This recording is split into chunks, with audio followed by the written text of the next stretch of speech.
this time of year, it is hot, and this video here is going to be showing y'all how to have a little more success in the summertime. You know, it's hot. That's all there is to it. The fish are hot, we're hot, and ironically, I'm wearing a sweatshirt because in the office that I edit in, it is frigid cold. So that is why I'm wearing a sweatshirt, but it is summer. It is, you know, almost August here, and we're super excited about the summer bite. However, it's not very fun being out there in the middle of the day. Myself, I like to go out in the early morning, go have lunch inside somewhere nice and cool, and then go out back on the water for an evening bite. Now, if you're in the same boat as me and you clicked on this video, maybe you're not having as much success in the summertime as you thought you'd have. Maybe you're kind of getting discouraged, but bear with me here. I've got a couple baits that I have a lot of success on in the summertime. So just a few weeks ago, we went to ICAST, and I guess 2 weeks ago we were at ICAST, and the fishing, from what I heard when I was gone, I didn't miss out on anything. The fishing was still pretty slow for a lot of people. The day I got back, or I guess the day after I got back, went out, had like a 17, 18 pound limit within an hour maybe. So these baits here are definitely not zone specific. So even if you're fishing in another state other than Texas, which I assume a lot of people actually are watching outside the state of Texas here. So thank you if you're new. Welcome in. This is Lake Pro Tackle. We've got a bunch of cool rod, reels, and tackle. We sell online as well, and you can find our website, lakeprotackle.com. Follow our social media. We show you what's up to date when we get stuff in. Like we just got in a couple new baits from Straight King and stuff, so go check those out on the website. We also have some big sales going on, so if you haven't seen that video, go click up here in this corner, this corner, I think.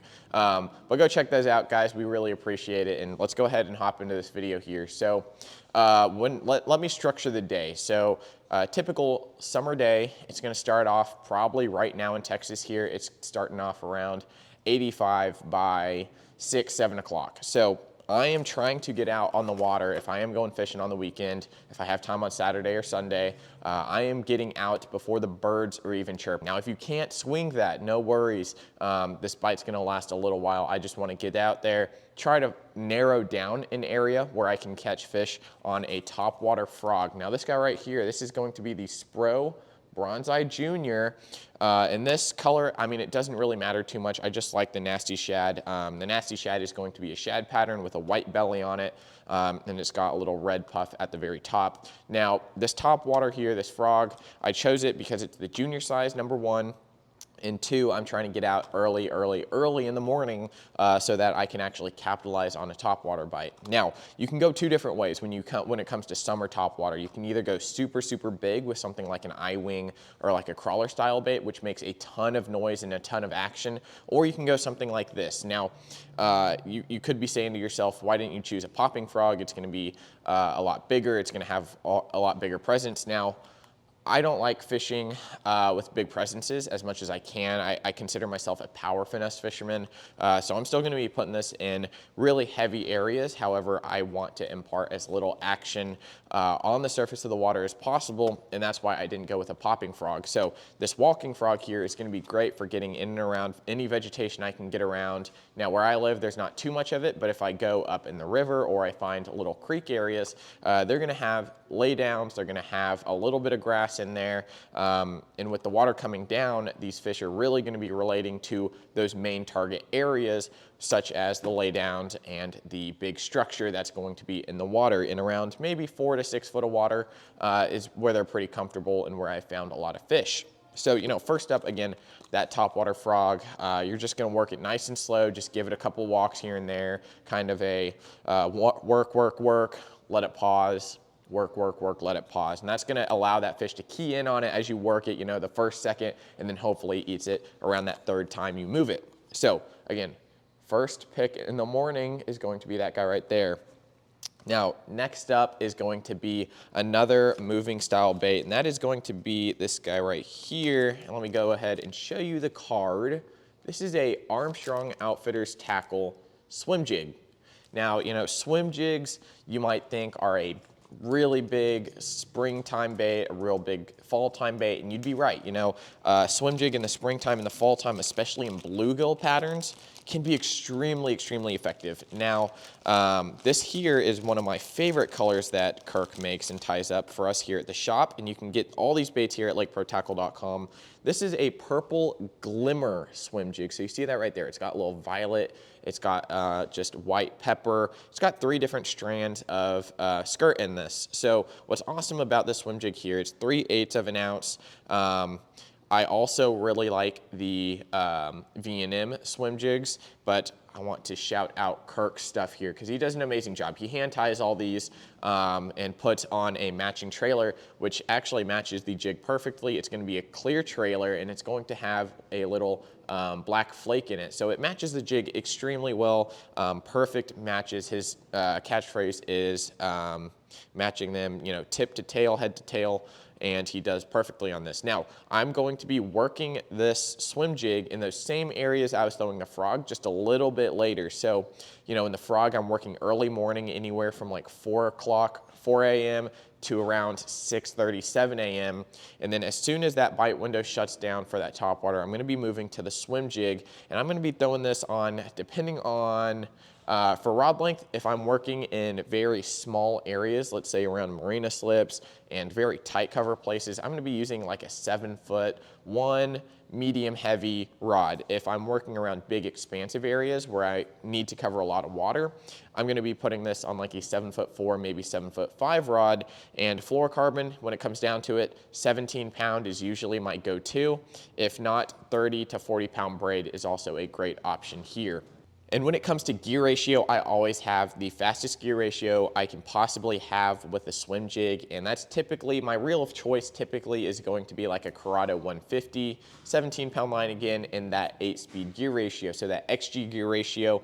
Now I have been playing with some of the Tatula line, especially the Tatula Elites. Those have been super cool, and I'm super excited about the new Tatula 100 coming out from Daiwa, and I'm definitely going to give it a shot on my swim jig setup. So that is number 2 of the morning. So as those fish, again, are cruising those banks, trying to eat while it's still cool, while that water temp still has a good amount of oxygen in it, they're going to be eating very, very well.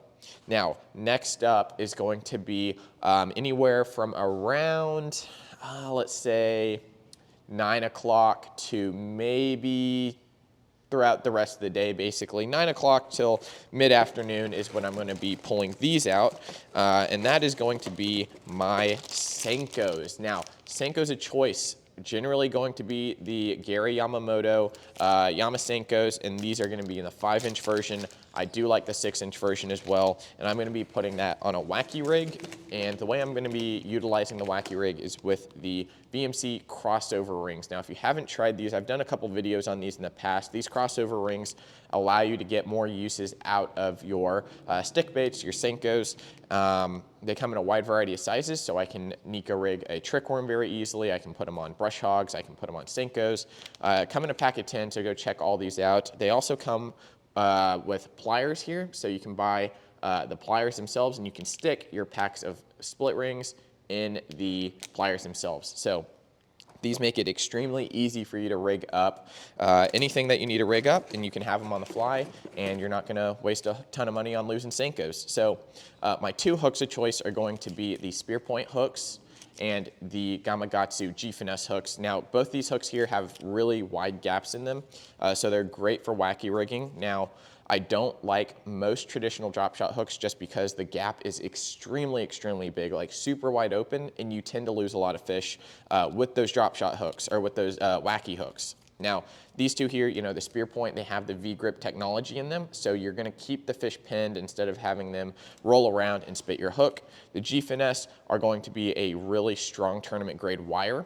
So when it comes to fishing heavy, heavy cover, I do prefer these G-Finesse when it comes to just super thick stuff. These spear points are great for open water and also just keeping fish locked on. I've had fish stuck up in brush and reeds and stuff like that, and they've held the fish for a very long time. Now, when it comes down to your setup for wacky rigs, I personally run 10-pound braid to either a 10 or 12-pound fluorocarbon leader. If you're not comfortable fishing 10-pound braid, I highly recommend 15. I never really go over 15 when it comes down to spinning setup, just because 15 is extremely hard to break and your leader is going to break before that anyway. So my rod of choice is going to be a 7-foot rod, 6'10" to 7'2" rod, just so I can get those really nice skips around boat docks, hard to reach cover and stuff like that. And again, that wacky rig setup you can use just about throughout the day. All right, wow, and just like that, 4 hours have passed by because it got super busy at the store here. So we're gonna pick up where we left off, guys. So we went over, let's see, we went over the frog, went over the wacky rig, went over the swim jig, and now let's move on to another great bait that I like to throw in the heat of the summertime, and that's gonna be this guy right here. So these here are the 6 Sense Divine swim baits. Now these are the 3.2-inch Clearwater Rose. Simply put, this is just a simple technique that I like to throw in a spinning setup. Now you can also throw this on something like a jerkbait setup. Typically I'm throwing this on like a 7-foot medium spinning setup with a 2500 size reel. A little ball head is going to be awesome for these, just reeling them in around stumps, shallow cover and stuff like that, around docks, marina slips. Another great way to fish this is on a Megabass Okashira screw head, and these are just super amazing at generating bites, especially since this year the shad seem to be really, really small. If you're in another part of the country, not just Texas here, but if you're watching from, you know, some other state and you're noticing that your bait is really small, let me know down below. I'm very curious to see if some of the weather patterns that we've been having here in Texas have been affecting y'all elsewhere as well. So these guys here are the 3.2-inch in Clearwater Rose. This is one of my favorite colors of all time for just about any swim bait. You know, they look like they're pinkish, a little red when you hold them up in like the shade, but when you hold them up to the light, you see they look pink here because the lights, you're almost seeing a reflection of the light, but when you look through them, they look almost green. Let me see if I can turn the camera around here for y'all. So this is almost how I see them. You know, they almost look green in that light there. So that's what Clearwater Rose looks like from the fish's perspective when they're looking up at them as they're hunting them down. All right, y'all, so my final lure to get bites during these hot summer months is going to be a Wobble Head. Now, I've got a couple different baits and we'll go over those, but my favorite Wobble Head right now has got to be the Picasso Wobble Head here. Now, these are called the Picasso Tungsten Swinger Football heads, and they have a Ryugi hook on them, and I'll talk about the Ryugi hook and why I prefer a Ryugi style hook. Also a owner haymaker on the back of these hooks, or on the back of these heads, is because the hook itself is actually, the hook point is pretty high above where your line tie is, or where that plastic sits on your hook.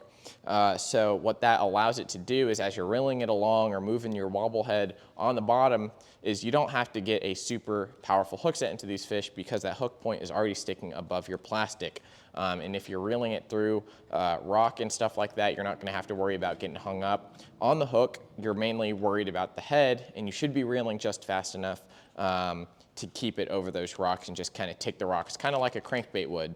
Now we've got 1/2 ounce in the Picasso ones here. We also have the original Wobble Heads where you can match like a biffle bug up on that. We've got Strike King structure heads, but my two favorite baits right now are going to be the original biffle bug. So this is the 4 1/4 inch, I believe. Yep, right there. And one of my favorite colors right now is dark watermelon candy. So it's going to be a darker watermelon, but it's going to have some candy flake in it. So that's going to be like red, green, purple, gold, a bunch of different colors like that. And it's going to have just your standard biffle bug action. You know, that tail midsections just kind of flop around. The little side flappers are going to go. One of my other favorites is going to be this guy right here. Now this is the Missile Baits Crawfather in Desert Storm. So it is going to be like an Alabama craw style color. This guy right here has some long tentacles on it.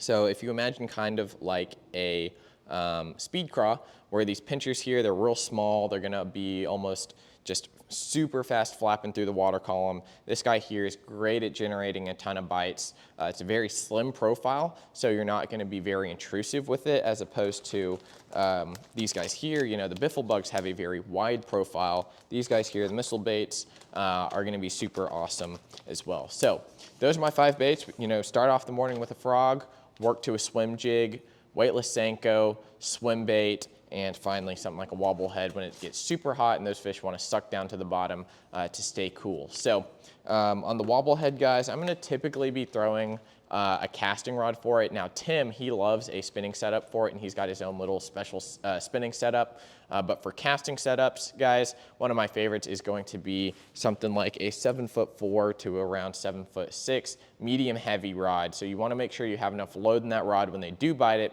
You can always pull back and set into them. I'm going to have a moderate gear ratio reel, so around a 7-speed. And you could argue you might want to throw an 8-speed, but for me, a 7-speed, I can slow down enough. I don't have to actually work at slowing down my retrieve. In the 8-speed, I just kind of catch myself going way too fast, keeping that bait up off the bottom. You want to make sure you have very good bottom contact. So guys, heat of summer. Right there, those are my top baits for getting bit. I hope you enjoyed it. If you did, leave a like on the video. We greatly appreciate it. Subscribe to the channel. We're having a big giveaway at 2,000 subscribers, so definitely go hop on that. But anyway, guys, thank you so much for watching. We'll catch you next time at Lake Pro Tackle.